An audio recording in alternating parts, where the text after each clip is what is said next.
Gotcha. All right. Okay, so we're good. You can Mate, hear we me are well, right? good. Oh yeah, Okay, we're tell me good. one more. Tell me one more thing. Um, I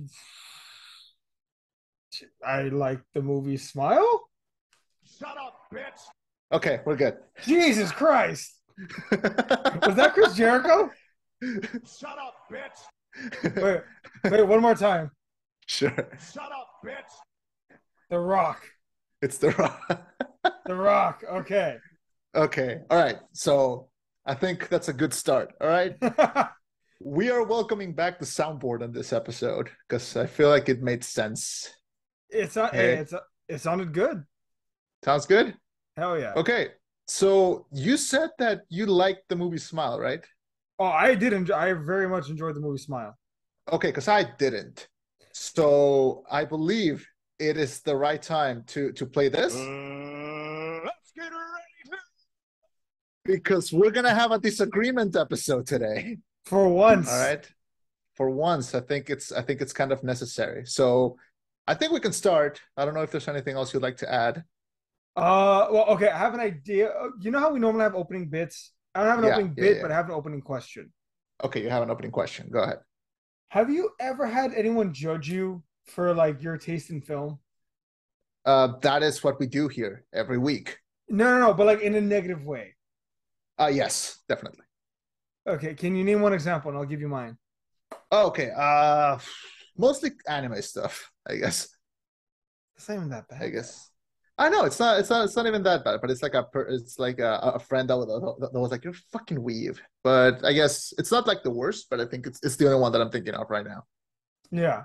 You? Uh, Who judged you? so so I actually had it happen to me this past week. I had some coworkers in my office. They were helping with a report, Yeah. and they were like, "Oh, your office looks nice," or whatever. Because so far I have three posters up. Right, I have one of the Okay. DC heroes. That's fine. I have a Godzilla poster up, and then a poster of Hogwarts. Right, Okay. and then I'm like, "Yeah, but I'm not done. I still have like four more to go." And they're like, "Well, what do you mean?" I'm like, "Okay, I'm gonna put a poster here of the Batman. I'm gonna put one there of Metropolis, one there of Gotham, and then one back here of the Godfather." And then they were like, "That's a red Uh, flag." yeah, those are considered to be male manipulator movies. Yes, except for Godzilla, which is a green flag. The the the Harry Potter movies and I Batman and mean, now they Superman. are. I mean, now they are.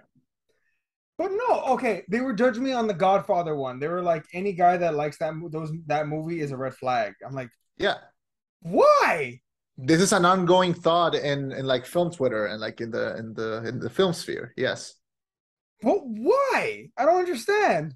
It kind of exudes the idea that that's considered like the best movie of all time. So they're like, well, I like this because it's the best, and no one else likes it the way that I like it because it's like the best.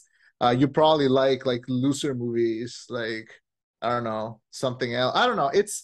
It's not bad. It's not bad, obviously. Like this is all, based on, very toxic film students. But yeah, if you look up like movies that like male manipulator, toxic, red flag men, like it's in the list. That's what I'm saying. See, I don't understand that because, okay, look, I full fucking cards on the table here. I really do enjoy The Godfather as a movie, but it's not Yeah. the way it was presented to me. It's like, oh, that's because that like guys that like base the whole personality around it, like it's really bad. And I'm like, that's fine, I understand, but I'm not one of them. I just like the fact that I think it's a good story about a guy dealing with the issues with his family, the rift between a father and a son. Like I like that. I like the family drama. I don't live my life by it. It's just like, no, good story. I like it. Can I Uh offer you a comparison that will help you make it make sense of the situation? Please. Let's say you and I just met. Uh-huh. Okay. Let's say you and I just met, like first impression, and I tell you, hey, I love the Patriots and I think Tom Brady's the GOAT. What do you think of me? You're wrong. Same thing. So it's that. Oh, no, no, no. It goes even further though. They looked at my books in my office and they were like, "Are you a Trump supporter?"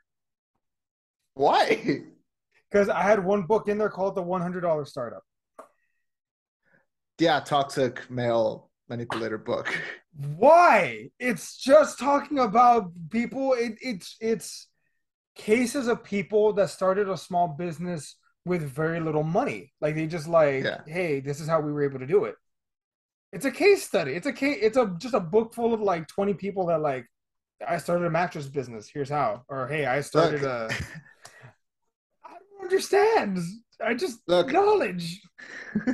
I know, but it's just how some things are tainted. It's just some how things are perceived. This is not gonna make sense immediately. I guess you just have to be in that space for a bit and see that people that are a specific way tend to like these specific things, and those things tend to be identified with people that like these other ideas, even though you don't particularly are like that. Okay. So the fact that I have a bunch of books about business or the presidents makes me seem like an asshole. It's just finance bros. Finance bros are considered to be a little bit toxic. This is an Why? incredible opening bit. Like I no, dude. Okay, like I'm not gonna take my like 20-year-old Harry Potter books. Like fuck no, I've had those since I was in elementary school. I'm not gonna take those. I, I don't know. Fuck. Okay, so I learned uh, something today, folks. Apparently, I am a toxic human being. Apparently, fuck. you're not a toxic human being. You just like some things that are considered that are usually enjoyed hardcorely by toxic men. I look, we all have our problematic phase. Like I love the movie Scott Pilgrim versus the World. A lot of horrible, dangerous, toxic incel men love that movie because they perceive themselves as a main character. I like it because it's funny, it's quotable, and it's got really good effects that have held up. Not because I think of myself as a main character, because he is a dick. So, but that's just but people don't say that. People will just hear, "Oh, you like that movie? You're like this." So yeah, it's not fair. But I think it's the only way to make it work is to enjoy the things that you do like in your own accord and just say fuck all to what everyone else thinks. So yeah, if that makes sense. I will stick to that. And with that, folks, that was our opening bit about toxic masculinity. Apparently, Well, I'm I'm just sorry. gonna I hold the finish. door open sometimes. The intro Fuck. already started. Let it roll. Okay.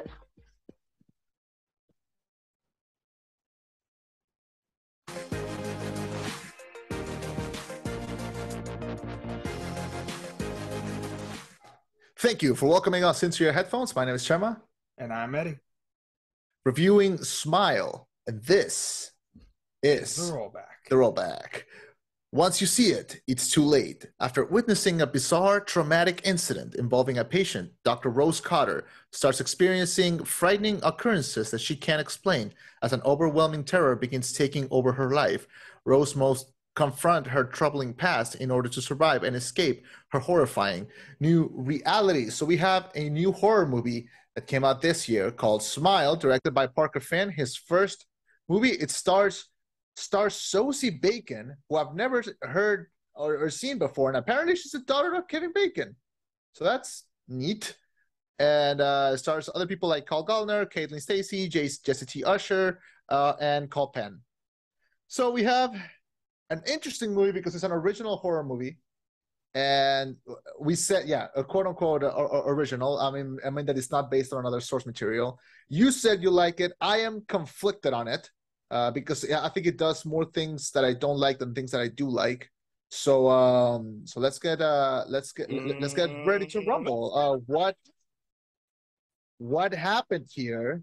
What do we like? What did we didn't like? I'm gonna let you go first.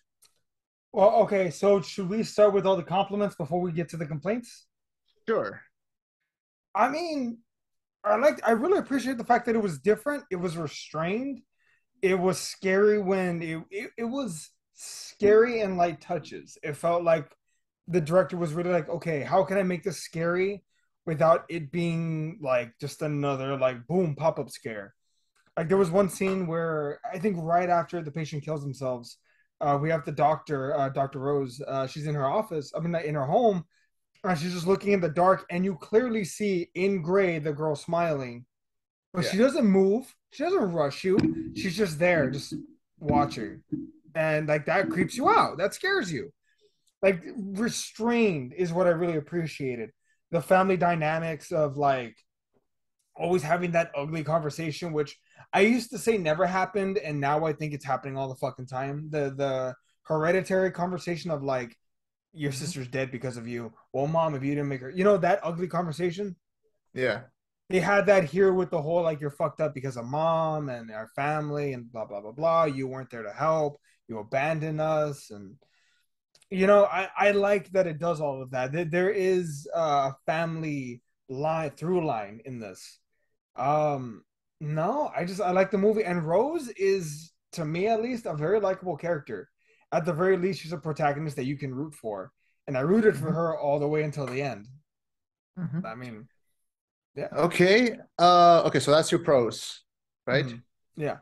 My pros are that while this movie has a lot of jump scares, I will agree on one thing you said, and is that it does try to do a couple of creative things with it. To me, the best scare of the movie is, or at least the most original one, is when she receives that phone call from her security alarm, and the voice just goes like, "Did you let someone in? Like someone's behind you." And they really linger on that shot of her from the back, like just, and the tension rises in a scene like that. So I thought that part was done really well. The fact that they kept doing that thing where she would do something very like chaotic and like strong and heavy, and then it would go back to show that it was all in her head. That scene where she goes and stabs the mental patient, and Yeah. yeah, yeah, you can really like I thought it was really happening. And then we see the other doctor, who's played by Carl Penn, just like slowly rips his face off. um that I thought was really smart, because it's like it's like that moment in the first Annabelle movie where you feel like she just took the baby and like hit it on the Oh, on the yeah. thing. Yeah, because you're like, did she just really do that? Like, did she just do like a super evil thing? Like, but then, sorry, but then it shows that that technically she didn't. And then also I gotta give praise, the last 10 minutes of this movie, when she's in the house and she's going in and out, and the mom and the creature design with like all the mouths, and when she's like, it's like coming inside of her mouth. That fucking genius. That I thought was like the best part of the movie. It was scary. It was slow. The creature design was fucking wonderful. Um, so those parts I thought were good. I thought those parts were good. Little long movie. 10 minutes. No, wait, 10 minutes. 2 hours. It's this movie, and I thought there's an execution there that is done correctly. I would love to see another movie by this same director, to see just in what they improve on and what they do better. But those are like the main things that I did like about the movie.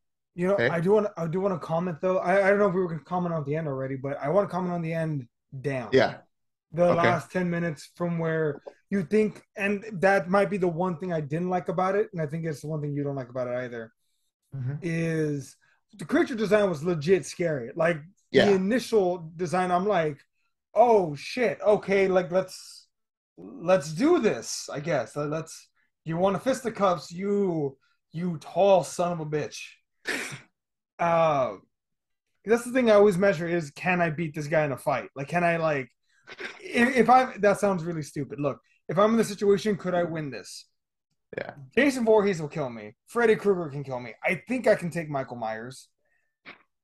I think I will imperative on think. This Okay. creature makes me like get on the back foot and just no, I don't want to fight this thing. Okay. Um, the character design was terrifying, and I thought that was enough. And Okay. then when it rips off its face, and it has like what, four jaws, five Yeah. jaws, just stacked on top of each other, and it's just like it didn't have to do this. They didn't have Yeah. to do this. They didn't have to go that hard, and yet they did. God, and Yeah. and it's also nuts because typically in most films, when you get to look at the creature, that's when it stops being scary because you get a full look at it. And we got a full look at this creature multiple times, and it was still scary every time. Props to them because normally that's not how it works. Yeah. So yeah, but the ending, there's like two other ways I would have played the ending. But what Okay. did you not like about it? Okay. We're going into cons? Yeah, we can talk about cons, not the restaurant. You think you know me? You really enjoyed the soundboard, huh? You're really enjoying the Okay. soundboard, huh? Understand. I see clearly. Okay. Yes, I do like the soundboard. Okay. So what Like I a kid with a didn't new like toy. what I didn't like about this movie, there's two very large shadows that are casted on top of this movie. Okay, two. First one is a little movie called It Follows, and the second one is a little movie called Hereditary. Okay. Yes. Okay. So let's talk about let's do one, then let's do the other.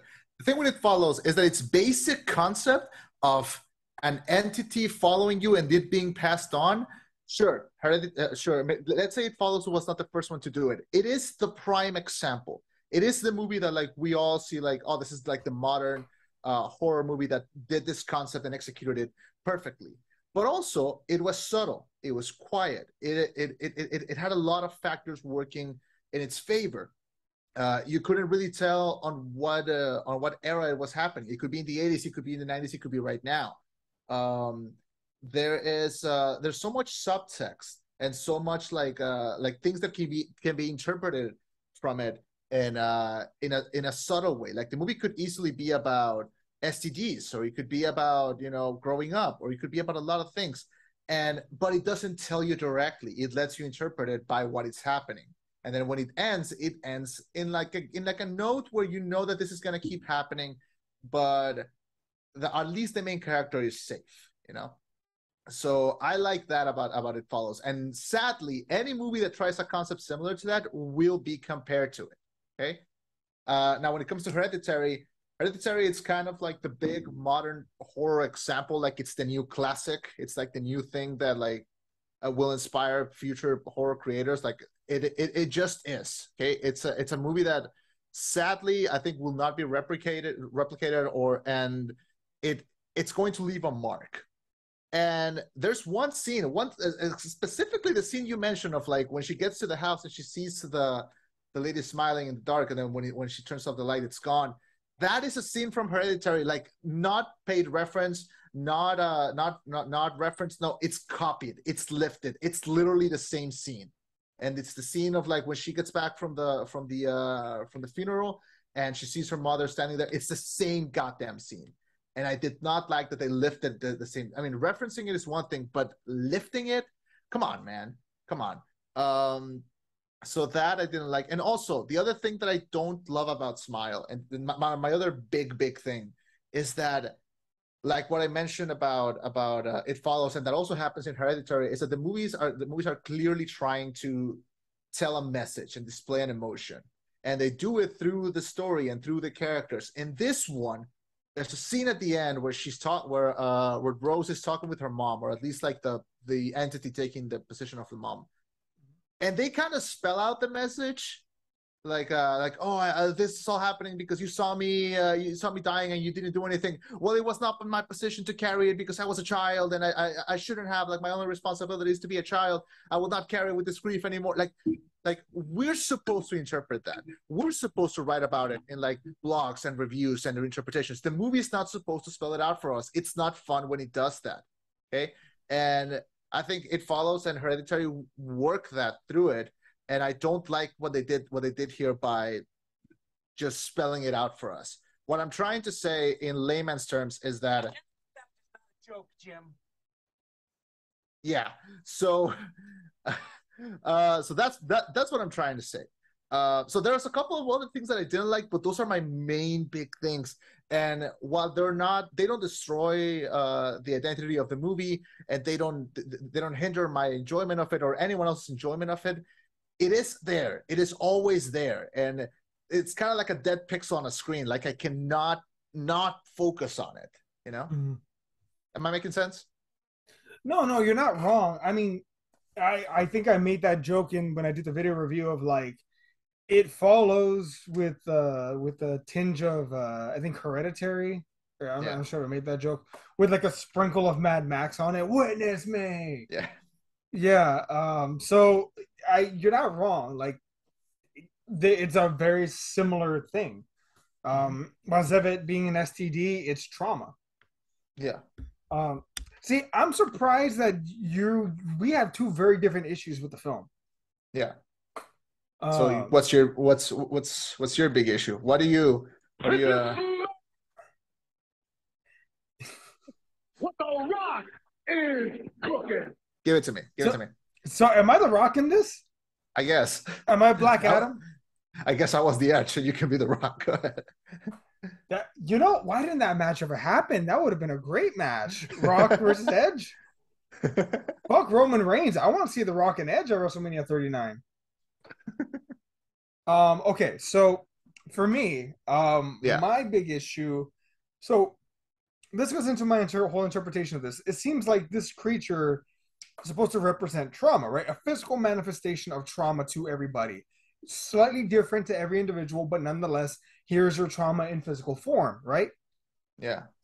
She goes to the house of her childhood where this incredible trauma took place, where this guilty moment happens, and man, it is hard when she says, like, like I let my mother die. Yeah. Like I could have helped her, but I chose not to because I was a scared kid. You Yeah. know, like I'm sure we all have moments from our past that we can look back on and be like, I could have handled that better, but Yeah. I was a stupid kid. I didn't know any better, right? Yeah. So she confronts her mother and says like, I'm sorry for what happened, but I was a kid. I'm not sorry. Like it's a weird in between. Yeah. And then the monster comes out, right? Because we need I thought the climax was her talking to her mom. Yeah. But then we get the monster. She bashes the monster with the fire and says, I'm done with you. Like I'm gonna leave you behind. Sets it on fire, leaves, goes to talk to the cop. The cop says, I'll be with you forever. Begins to have a creepy smile. Turns out she's still at the house. The monster like takes her over, and then she lights herself on fire in front of the cop, and seemingly the cycle will continue, right? Yeah. To me, what that's saying is the trauma destroys you, right? Like there should have been a positive message at the end of this, Yeah. but instead it comes out that no, your trauma stays with you and it kills you. And I don't Yeah. think that was the right way to do it. I think there's two other ways that this movie, the ending could have played out where it would have had a better message. Okay. One for a sequel and one for like To close out the people. story. Yes. Yeah. One side of it, keep it the same up until the point where he says, I'll be with you forever. But instead of him having an obvious evil smile, just have him like smile at her like in a A warm smell. Yeah. yeah, A genuine one. and then she's like boom, movie ends. Like very like Yeah. disgusting for just a second. The movie ends. That it's left to us to interpret. Wait, is she still? Because by this point, the trend was there of her waking up, and Yeah. it didn't really happen. So, if you want a sequel, go with that route. The version I would have preferred is part Babadook, where it happens. Right, she sets it on fire, and She she has to goes. live with it. She goes to the cop. Right, I'm gonna sleep here. Fast forward 6 months, she's at work, she's talking to a patient, and we see it just in the corner. There's something there in the corner. Patient leaves, and the creature just says very weakly, like, you'll give in someday. And she is like, I don't have time for you. Yeah. Like, again, like she has to live with it, but she can learn to manage it. You can learn to manage and deal with your trauma and move forward with your life and have a life. You know, Yeah. her trauma Yeah. is still there. Yeah, It's like the ending of Gerald's Game. Yeah. I've never seen Gerald's Game, but yes, Oh I my was so God, fun. you would love it. I need to Yes. see it then. Yeah. But no, but yeah. So like, I think one of those two endings would have been better. What this way you can have a sequel because dude, it grossed $90 million off a $15 million budget. It's gonna get a sequel. I have no doubt about it. You have one path for a sequel and one path that gives a positive final lesson of we all have trauma. but we can all learn to move forward and live with that trauma and move past it. I thought that Yeah. was the problem you had, because that was the problem I had. I was like, this isn't a great message. No, there's I think the movie sadly I think suffers from great execution, but there's not like the concept is good, but it's a better execution than it is a concept, if that makes sense. And it works because it's so well acted. Okay, this girl Rose Cotter, I mean, Sosie Bacon, she's really good at she was stressed the entire movie. Like she didn't have a moment where she was happy that in that entire movie. She was stressed and sweating the whole time, and also, but the performances on the side are also really good. Like one of the best scenes in the movie, I think, is when she meets the one guy who had it but got rid of it because he passed it on to someone else because he killed someone in front of another person. Yeah, When he realizes that she's the one that's carrying it, his reaction is like full get on terror to the point get her that away you from get me. scared. Yeah, Yeah, you get scared by how he got scared. yeah, That I thought was brilliant. That was like some of the best acting in the movie, and that I thought was good. And then by the end, when you're catching on to how everything works, how the mechanics and the rules of this creature are, and she goes outside and she kind of cracks it. She goes, if I go by myself and I die there, like it dies with me. Like no one else has to take it. And when she leaves, because it's all been an illusion, and she sees the cop, and she goes, "Shit! Like it's gonna get me. It's gonna be passed to him. yeah, Like it's gonna happen." So you just know that it's cursed. Like it's like no one's gonna make it out of this correctly. So she goes back in, and that's when they have that fucking awesome scene when the thing crawls inside of her mouth, and then she loses. She loses. He loses. We all lose. Like it's like this thing is still out there. So I don't know. I think it's tragic, but it's not like poetically tragic or like smart tragic. It's just it becomes another cycle. It just makes you think, oh, did everyone else that carried this had a similar trauma experience that the creature took form of? Because it can't be like the mom all the time, you know? yeah. Well, I what if I mean they'll probably explore that in the sequel. I don't think it's an if, it's when the sequel comes out. Maybe they'll Yeah, explore it at that point. But yeah. hey, here's a sequel, Frown. Um and it can maybe it'll cover the cop because the cop was a likable character. Um man, the scene where I don't know if it got you too, but when she's talking to the therapist in her house and then the Yeah. therapist calls, like, Oh yeah. oh fuck. Great scare. Great scare all the way through. Um Okay. You brought in something that I did wanted to touch on, that jump scares. mhm. We were reaching a point in horror history where we were getting out of the jump scares and we were getting into slow burn Horror. horror and mood and stuff, and that I thought was working. It was working for me. I don't know if it was working for you. I am not a big fan of the jump scare. I This agree. movie has jump scares galore. Okay, like Well, too many, I think. honestly, I didn't feel like it had too many jump scares. It wasn't bugging me. Okay, it bugged me because I felt like they just kept piling on top of each other, and like scenes where she's standing from the back and she's holding the phone and she's getting that call, and they're like, look behind you, or hell, even the aura and like there were scenes that were not scary, but just everyone's reactions were scary, and that I think is a lot more, like it works a lot better than just jump scares. And I feel like this movie kind of abused those jump scares to me, at least. Have you ever seen no wait, okay. I'm sorry. I was gonna say this. So have you ever gone to a theater? And I know when we're in theaters, audiences can make an experience better. Yeah. Smile might have been a case where an audience member made the experience worse. Okay. Because Who screwed the pooch? this little it was a fully grown adult. So when I say little, like I'm just saying like this mother. There was a lady there, and I'm sure she's a fine person. I'm sure she's a good human being, okay? I'm sure she's nice. But this bitch was screaming at every little fucking thing and setting everybody else off, even when there was no fucking scare.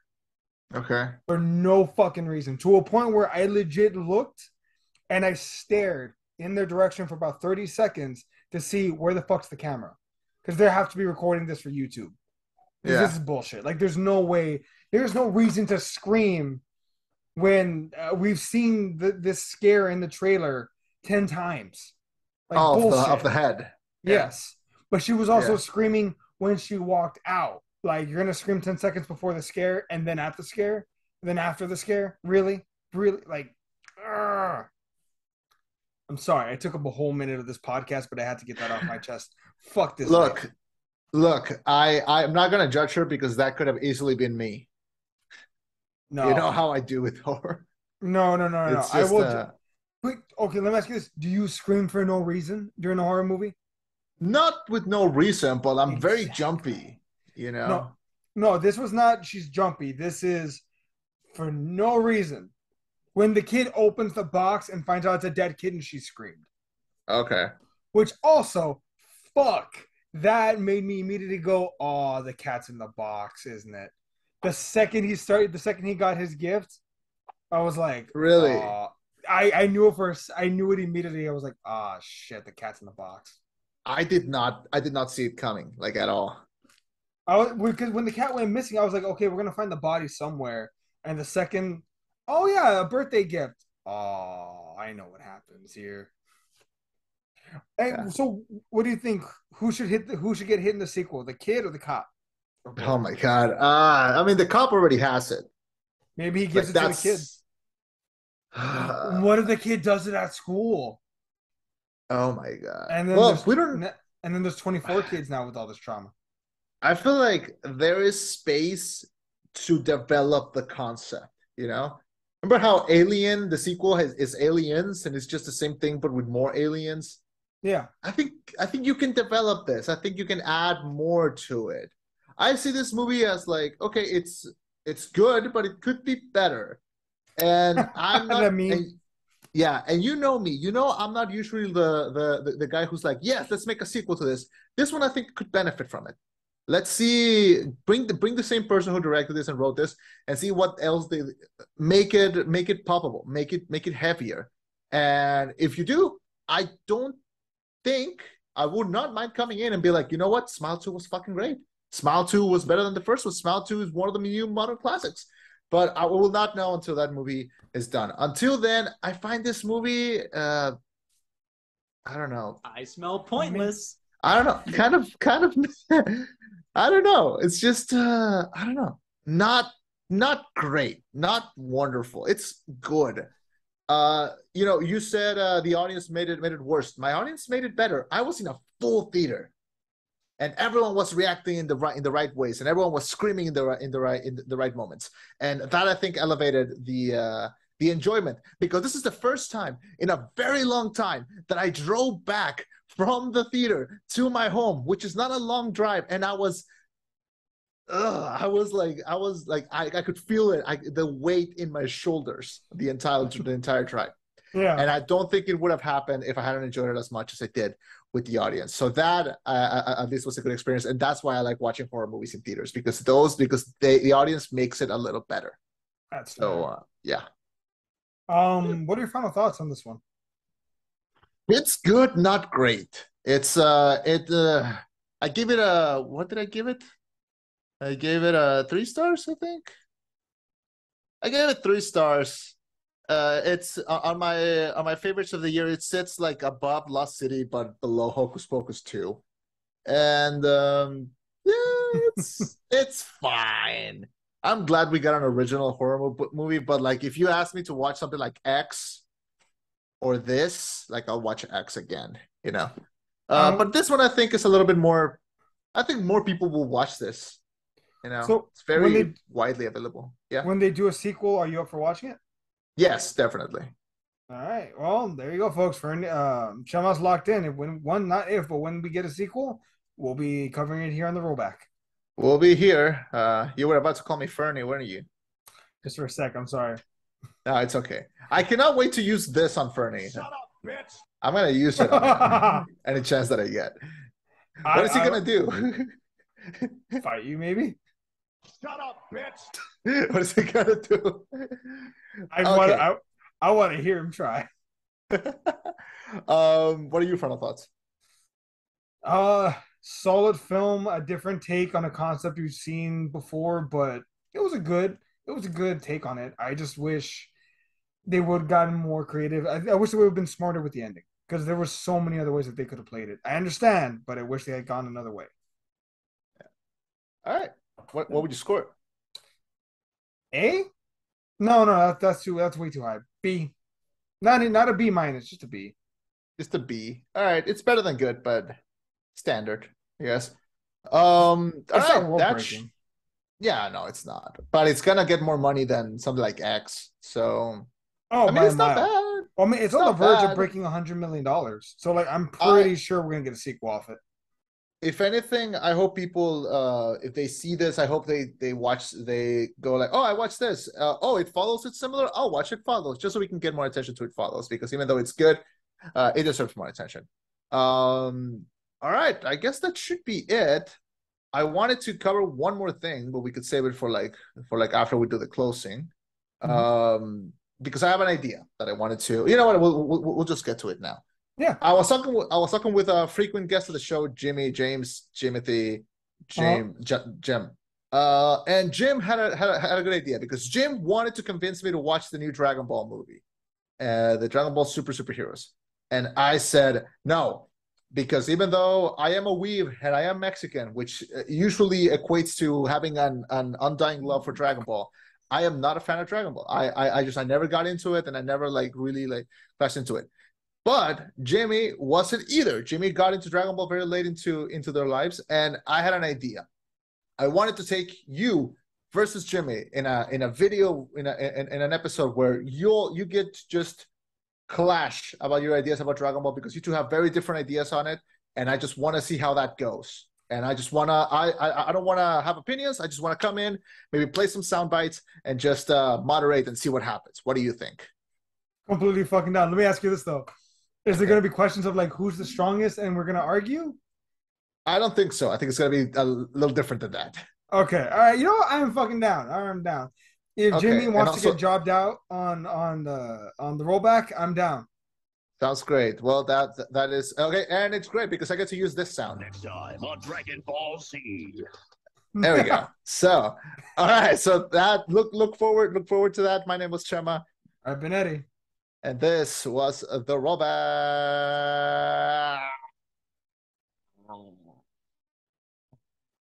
With a reminder? I have no reminders. With a reminder to always charge your phone. Bye, kids. Bye. There we go. All right. With like a couple seconds left over. Yeah. I'm going to rip the audio immediately to try and put this up right now. And I just want to see how the soundboard came out. Okay. Because also, I was using